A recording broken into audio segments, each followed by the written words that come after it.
Bonjour à tous, voici un tuto sur comment caractériser un son avec Regressy. Il s'agit tout d'abord d'ouvrir un nouveau fichier. Donc on clique sur Nouveau, Fichier Nouveau, et puis on sélectionne Son. Puis nous allons ouvrir le fichier que nous avons téléchargé dans le dossier téléchargement. Donc je clique sur Ouvrir, je vais dans mon dossier téléchargement, et je sélectionne mon fichier .wav. Il s'agit maintenant de traiter les données, c'est-à-dire d'envoyer les données sur Regressy pour leur traitement. Donc on a une icône qui s'appelle Traiter, on clique sur Traiter et on passe dans Regressy pour traiter les données. Pour visualiser l'enregistrement, c'est-à-dire la représentation temporelle du signal, c'est-à-dire le signal lorsque le temps est en abscisse, il nous suffit de cliquer sur Graphe. Le but, c'est de mesurer la période. Pour ce faire, il faut un enregistrement exploitable. Donc, nous allons cliquer sur Loop pour faire un zoom.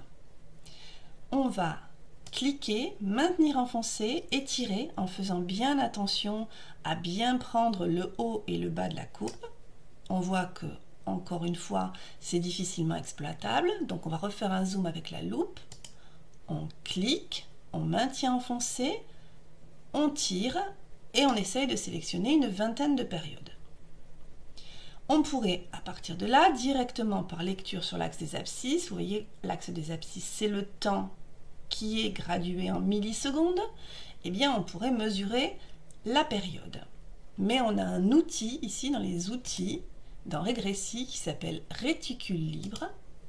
Donc il suffit de cliquer sur le premier point. On clique une fois sur le premier point.